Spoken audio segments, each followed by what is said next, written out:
As we emphasized in my immediate previous video, the country called Kenya has entered a phase, a very deadly one, called the phase of chaos.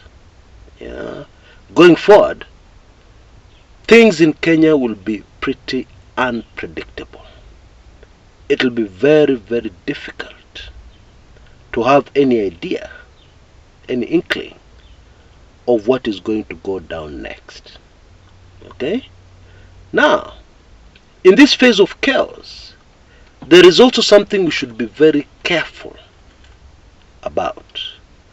We should be very careful of politicians who suddenly go quiet. We should also be careful, very careful, of politicians who are suddenly, out of the blue, very, very active on the scene. And we will always need to ask ourselves the question, why? And why now? Now, one of the politicians who has gone very, very quiet all of a sudden is number 4, the 4th President of the Republic of Kenya, former President Uhuru Kenyatta. You know, when certain politicians go quiet, it usually means that they're extremely busy behind the scenes. They're pulling the strings for things to happen. And in most cases, a lot more will happen when they're quiet than when they're out there very loud, commenting, making statements, making speeches, etc., etc. A lot more is going down. A lot more is happening. We need to be very careful about that. So, the big question is, what is Uhuru Muigai Kenyatta up to just now? And those who have taken in my very special report, highly sensitive information, the 6 men and 1 woman who will decide the future of Kenya, will already have a very good answer to that question. Now, there is another politician who is suddenly very busy, very visible, appearing on talk shows all over the place, out of the blue. And that is the Trans Nzoia governor, George Natembeya. In this particular instance, it is very important to ask yourself a few questions. Who are Bwana Natembeya's closest political allies? Who sponsored Bwana Natembeya's very rapid rise up the ladder? And even his campaign, political campaign, so that he is today Trans Nzoia governor. If you're able to answer that question accurately, then you'll quickly realize that Bwana Natembeya is directly linked to politics in Kenya right at the top. And indeed what is going to unfold in our country during this phase of chaos, political chaos and other chaos. Bwana Natembeya is of course the blue-eyed boy of former President Uhuru Muigai Kenyatta. Okay? Now that piece of information should be able to tell you a lot. And also should be able to remind you that currently this is not a politician to ignore. No way. You cannot just stand up and say, hiyo ni siasa ya Western Kenya. No, you can't. Hey, no way. It is important to understand the bigger picture that is unfolding right before our eyes. You know, there is nothing new under the sun.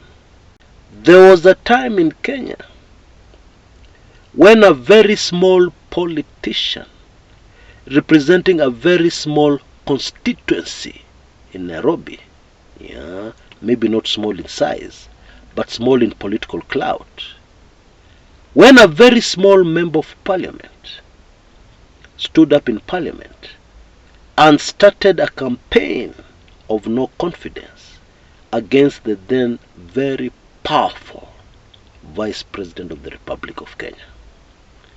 The initial reaction of Kenyans: what is that member of Parliament smoking? What is wrong with Mwenje?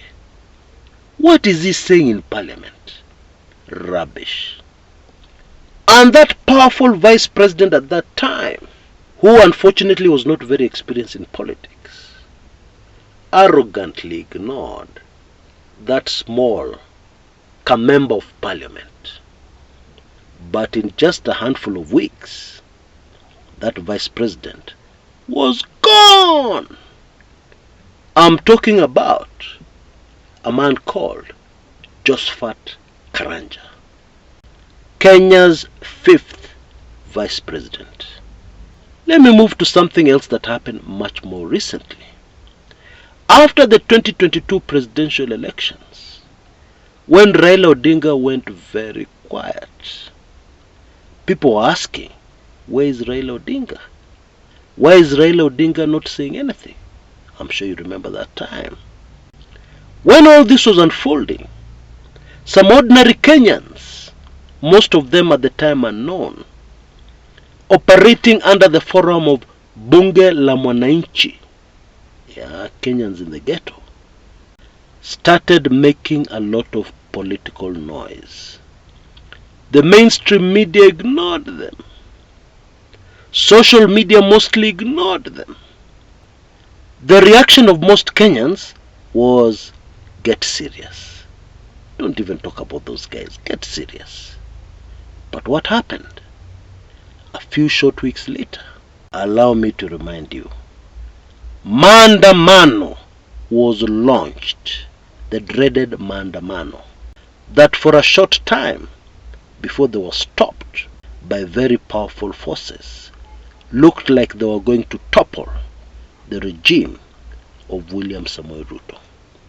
I'm sure we all remember that. And so please allow me to give you a hot tip of something unfolding currently that many people are looking at with indifference. Let me give you that hot tip. Former Member of Parliament and former chairman of the notorious Youth for KANU 92, Bwana Cyrus Jirongo, has launched a very vibrant, active YouTube channel.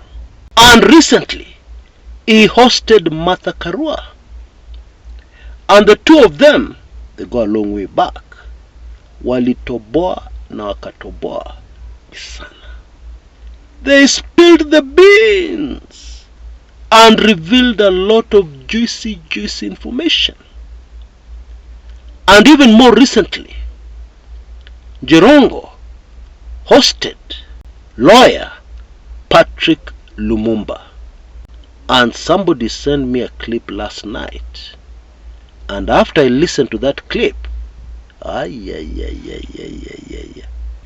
this thing that was revealed by Jirongo,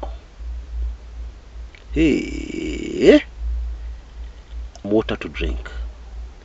And then I took a deep breath. And then I got more shocked. Folks, keep a very close eye on a man called Cyrus Jirongo and his new channel. Please, I don't want to keep you in suspense. I have my suspicions, but I cannot make a video on this channel. I cannot let down those who rely on me by making a video based on my suspicion alone. No. And so, even as I continue to investigate, please keep a close eye on Cyrus Jirongo. Something else. There is a brand new political formation loading. And this political formation touches both sides of the political divide. Oh yes, you heard me right. It has people from UDA. It has people from ODM. Yeah. And one of the main shakers and movers behind that brand new movement is a politician well known called Babu Owino. Folks, keep a close eye on Bwana Owino. And if you're able to, you can take full advantage of my very latest special report, the 6 men and a woman who will decide Kenya's fate, where I talk a lot about Bwana Babu Owino and what he is really up to. It is shell shocking. Now you can see details on your screens right now. Because of the sensitivity of this information, I have decided to go for a very limited audience, only 10, and it is filling up fast, so please take full advantage. For only Kenya shillings 3,999 or $31, you can have this highly sensitive video that will open your eyes. But meanwhile, don't ignore small politicians. I know things have gone quiet, more or less, in Kenyan politics, apart from the fertilizer manenos, which is building up very fast. But I know, generally speaking, things are a bit quiet. The small developments, the small politicians whom you don't like and whom you don't think will do anything, don't ignore them. Until next time, this is Chris Kumekucha.